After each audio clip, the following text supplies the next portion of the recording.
So let me pull a couple of these. These are Be All Oracle cards. Let me just pull, I don't know, a couple of these. Okay, the first one is Be Sound. All of the messages start with B on these cards. Be sound. It says trust, speak, and convey your inner voice. Okay, so kind of speaking to what I was saying earlier, it's not like you have to be this meek, passive, not stand up for what's right or what you believe in energy. It's not that at all. But it's like a difference of coming from a place of love, strength, and compassion versus this like squabbling Lord of the Flies energy. There's a big difference. So yes, speak your truth. Convey what is your inner voice. Is it this ego energy, or is it like your heart-centered navigational compass, your higher self, your soul self? That's where we want to be speaking from. That's where we want to be coming from in general, but especially when there is conflict. When there is conflict that needs peace and healing and soothing. So let me pull one more. Be change. You are in the process of positive change in your life. Own it.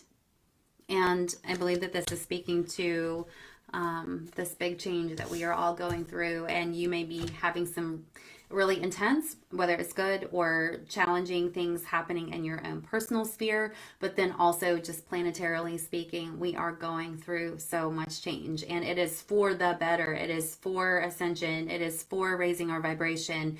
But this toxic stuff has to be cleared out, and it or is going to be cleared out. It is just part of the process, and it is maybe very very scary and very upsetting, but this is kind of the mess that we've gotten ourselves into. So let me pull a couple of these are the sacred traveler, I believe, oracle cards here. Let's pull a couple of these.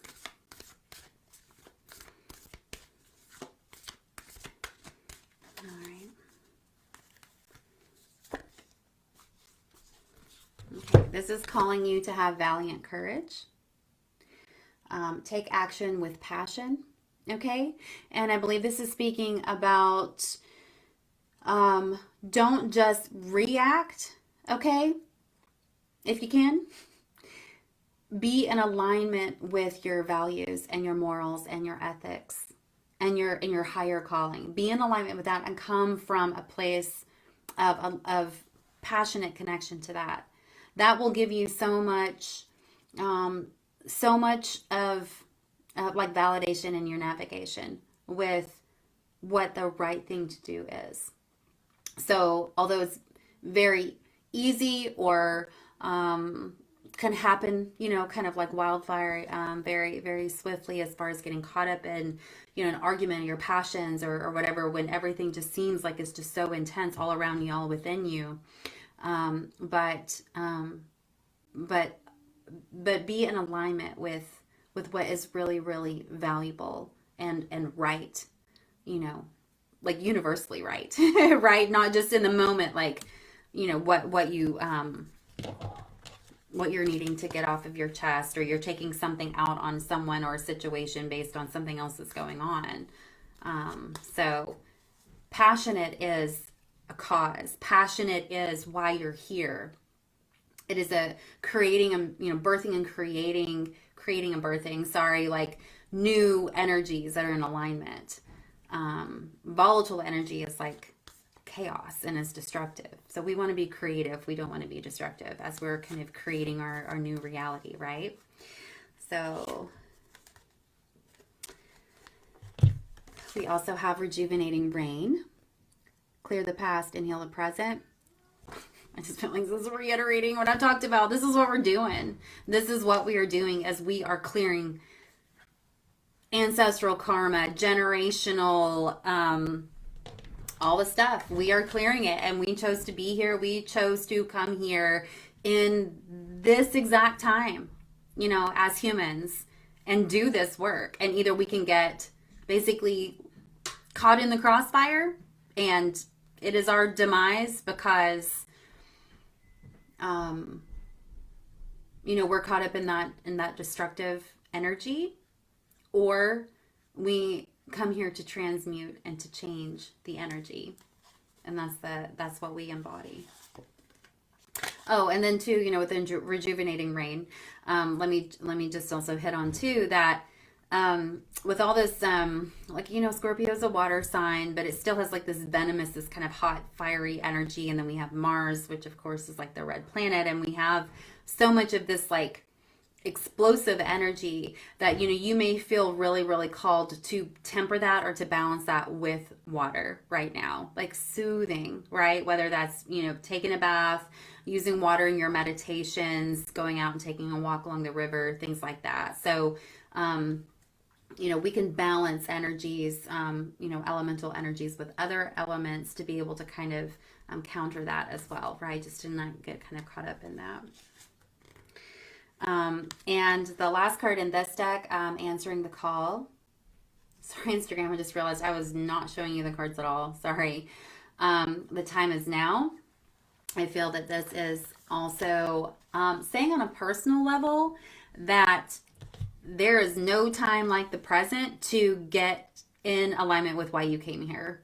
And collectively speaking, this is what the work that we came here to do. And it may be hard to be like, well, I don't know what my life purpose is, what my life mission is, or there's all this stuff crumbling and falling apart, and I'm scared, I don't know what to do. I'm in limbo, whatever it is. And that's okay to maybe not know the actual specifics of what you need or want to do with your call, what your calling is, what your life purpose is, or whatever. But I can guarantee you that we are all here to bring the whole planet into this more aligned, higher vibrational energy. So whatever your passions are, whatever helps you align with love, that helps you align with that expansive energy is your calling. It could be baking cookies. It doesn't really matter, but it's like, do what brings you joy. Do what aligns you with love. And it could be some really, really big magnum opus, or it could be something super, super simple. Okay. But don't waste your time. Do whatever. It doesn't matter. But if you're kind of like, yep, I came here to do something, maybe you don't know what it is, maybe you do, but like, do it. There's never a perfect time to start a new project or to do anything. I mean, there might be more fortuitous times than others, but it's kind of like now is what's real. And so we can go ahead and put things into motion now, because if you're always waiting for a better time, if you're always waiting for, well, until I know everything, I get it figured out, well, you're wasting time, right? So heed the call. And if you're like, I don't know what it is, I don't know what to do, then meditate a little more and just be open. Ask your higher self, ask source, universe, whatever deity you work with, whatever it is. I am open to aligning with my highest good. I am open to aligning my soul mission. I'm open to receive that. And just be open and be receptive, and it will show up. And it will probably not be an epiphany. It could be like a light bulb going off, but more than likely it will be a sense of peace and knowing that might make you cry a little bit. That is the answer. And it's a feeling that is just going to kind of rise up, from within you, or just kind of, melt down on top of you. And then you'll know exactly what that is, or what the feeling is that aligns with that. Okay. And I am so speaking to myself right now. Oh gosh. Okay. Funny. Okay. So I have these Animal Oracle cards by Stacey DeMarco.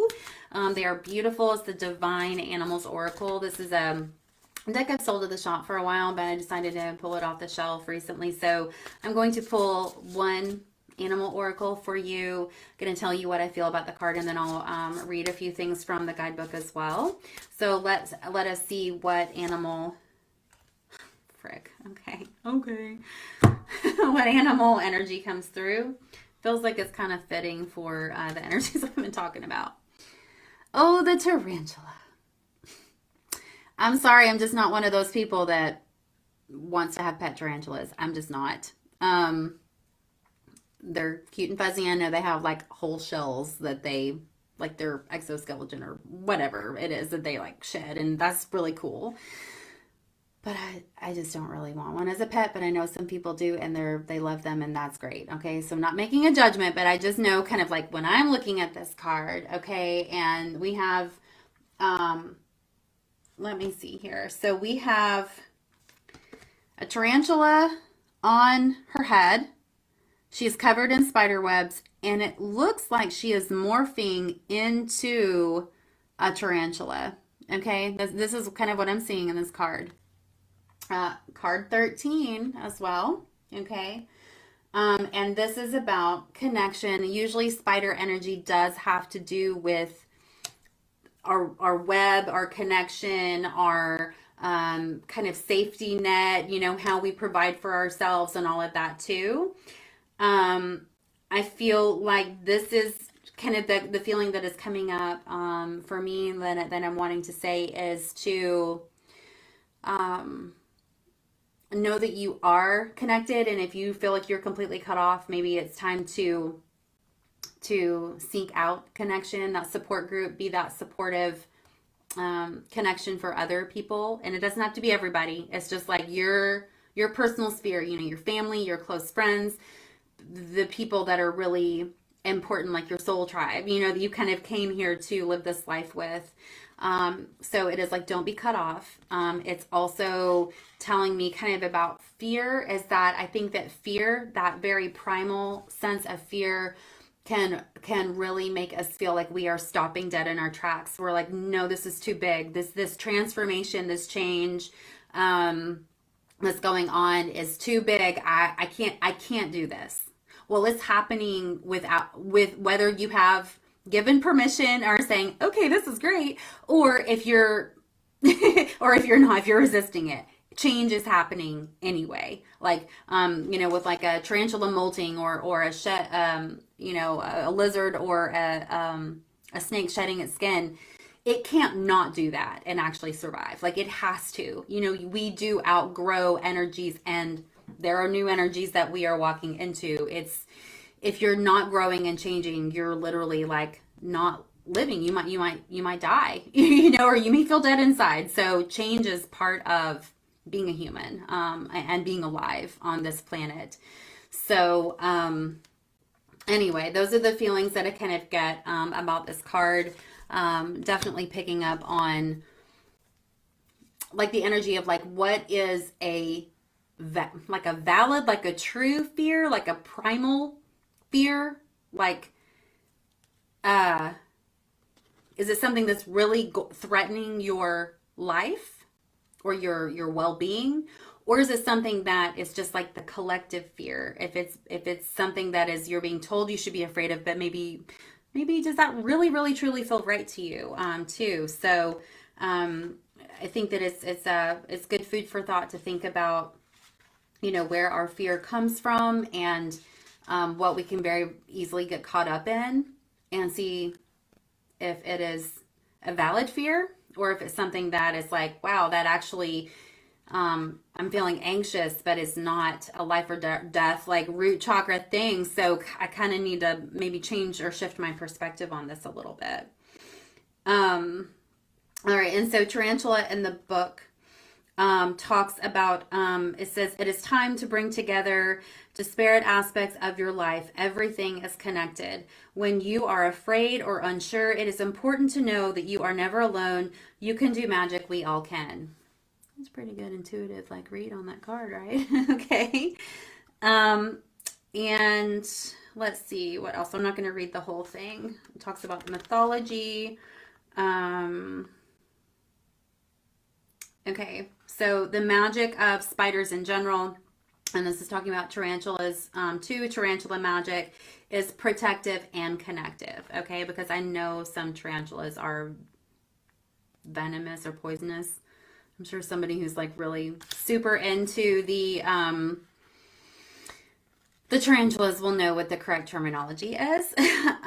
But webs just don't trap prey, they support and protect the spider as well. So again, like it is, it's a safety net. It is maybe your home, where you live, but it also is a way to provide for yourself as well, right?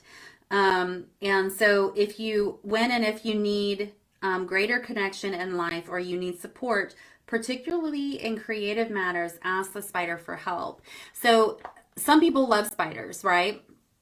And some people are absolutely terrified of them. And so if you're someone who is like has a phobia or something, that this message, or just showing you a tarantula on somebody's head on a card, just may be like really really scary to you. But animal totems and animal messages are like archetypes, a very specific combination of energies that really help us tune in to that specific energy for maybe a message in our life, what we're needing to know, an energy we can kind of like try to embody. So if it's something that you have a lot of fear about, it may be a worthwhile exercise too, to kind of explore through journaling or meditation or something else, to maybe where that fear is from, what the roots are in that. Is this something you were told to be afraid of when you were little? Did you have a parent or someone who was really terrified of, like, a spider, for example, spiders? Did you have some kind of a traumatic experience? What was going on in your life, when that happened? So there's a lot of ways to kind of look through that and kind of heal that. And it's like, yeah, I don't personally want like a big, let's say, poisonous like spider hanging out with me. Like, I don't, but there's a healthy respect there. And I mean, they eat tons of like bugs and all kinds of things. So I mean, there's a lot of, it's not that they're, just because I don't want to cuddle with them doesn't mean that they don't have a lot of really great things to offer, right? We still have to be best friends, especially like in my covers. So there's that. I'm gonna move my phone super quick. Let me see. Okay, I was just looking at my comments there. Yeah, and I'm gonna pull another card actually. One comment that we have is that the energy is really intense right now, and then also the holidays are kind of rough, and I mean that's another thing to acknowledge, and to speak on that. This time of year, because of a myriad of reasons, can be very challenging for people. Seasonal affective disorder, not having good happy memories around the holidays, maybe, again, like we talked about this in the energy update, maybe last week or the week before, maybe it was the week before, about how, we're kind of, we're animals and we're wanting to like go hibernate. We're wanting to just like, stay warm and cozy. And then like, it's like shopping, buy this stuff. I don't have any money, parties, this and that. And it's just like, it's totally opposite of what we're really feeling called to do, as like more of our animal self. And so that's where, so much stress can come from the holidays, or the holiday season, these kind of parts of the winter months, is just because we're being asked to be extroverted when we just want to be little introverts, little squirrel, all of our acorns, curl up, sleep, and sleep it off, is kind of what we're wanting to do. So let me pull one more card. Wouldn't it be funny if I got a squirrel? I'm shuffling. I'm not looking at them. Okay. Let's see here. Well, it's a meerkat. It's a meerkat, not a squirrel. This is kind of cool. Looking at this little meerkat here. Looks like he has a lot of other meerkat friends, but there are other animals there's kind of this connection, this synthesis energy, kind of tribe community vibe for sure. There's also an energy of leadership here, okay? And there are also in the foreground, do you see there's little cans of like paint or pigment? Okay, that stands out to me. That's quite interesting on this card. And the keyword on this card is responsibility. And so I feel like this is talking about kind of our place of like in our lives and in our families and in society, and where we like what we are responsible for. First and foremost, it's our own well-being. That's what we're responsible for first and foremost. But then it's also like all of the other parts that we are could be responsible for, that we feel responsible for. Are we really responsible for those things, or have we just kind of somehow been gifted or, you know, accepted that role when maybe it's actually not our role.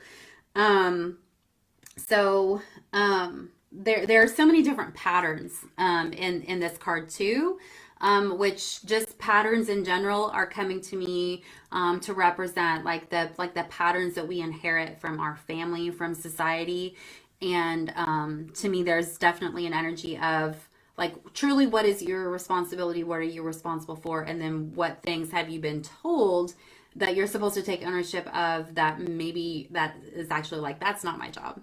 So this is number 16. Let us look at the meaning on this card real quick. Hope this has been helpful for you all. All right, the meerkat. It says, do you take responsibility seriously, or is it easier to blame others or outside influences? There should be a balance between responsibility for others and yourself. Someone may not be honoring their word. Developing altruism is important. Teaching others the skills you have mastered is a highly honorable act. Let me see. Meerkat magic is all about altruism and responsibility. Such small but fierce creatures watch out for each other and work as a community to educate and protect. Call upon the energy and magic of meerkats when you need help with yourself or someone else to hold their word or to fulfill their responsibilities. Meerkat energy is also valuable in facilitating teams in difficult conditions. So, two cards that resonate with connection, with those cohesive parts working together, and kind of like what your role is in that. So, you know, not to be like, well, the oracle cards, you know, well, yeah, I am going to say that. The oracle cards and the cards that I pulled totally just gave us confirmation for what came through for me to share in the energy update today. And that's awesome. And I love how things line up like that. This is not Malia the Wise and Malia the All-Knowing. This is Malia the channel, just sharing, you know, these downloads and this information because this is what I came here to do. And so I feel that let's be smart. Let's be aware. Let us be tuned into what we are responsible for, being responsible for our actions, our reactions, and also, you know, staying connected, being connected, and coming from a place of connection and love with those first our kind of close circle, so that then we can kind of not only like set a good example, but then also, you know, live from that place with love and compassion so that we can help change the energy of the entire collective. And the more of us that do that, we're doing our own work. We're, you know, raising our kids in that way. We're, you know, interacting within our personal relationships that way. And then that's kind of this beautiful ripple effect that goes, you know, out exponentially into the world. Then that's really doing the good that we came here to do, and doing the work and you know, with the change, right? We are the change makers right now. This is what we came here to do, at least in this lifetime. So keep doing the good work. And if you're having a hard time, you're struggling, acknowledge that, ask for support, ask for help, but then also do what you need to do. What is your responsibility? Little meerkat here. Do the things that you need to do to keep your head above water, to feel safe, to feel secure, to feel empowered, to feel compassionate, to feel love, and all of that. Like, you know what you need to do. You know, it could be booking a massage, it could be taking a bath, it could be trying to meditate every day, do yoga, whatever it is. It doesn't have to cost money. It doesn't have to even be leaving your house, right? But it's like, you know what to do, but if you know what to do and then you don't do it, and then you're like, oh, I'm just slipping further into anger, depression, fear, whatever, unless that's the experience that you want to have, like, you need to take responsibility for your own well-being. And put those things into motion. You already know, and it's nobody's fault but yours, or your choice but yours, to stay in that lower vibrational energy, because you know what to do. You know what to do. If you were a tiny infant and you were miserable and sad and hungry or whatever, you didn't know what to do. That's not that baby's fault, but you are not baby. You are a grown adult and an enlightened adult. You know what to do. So keep doing the good work, everybody. And I can't believe that this energy update was almost an hour. I was like, it's just going to be 20 minutes. I'm just going to say a couple things and there we go. But, you know, I always get long winded, so it's all good. But I hope you all have a good rest of your week. I hope you have, I mean, I guess we'll do an energy update before Thanksgiving. I'm gonna have family in town. I may record something. I'm not really sure. I don't know, but I will do something next Wednesday, which is typically around 7 o'clock. Okay, and hang in there. Do your self care stuff. Calm your tits. You know, just try to just don't get wrapped up in stuff unless it's like super super important life or death stuff. You know, and lead by example for sure and love.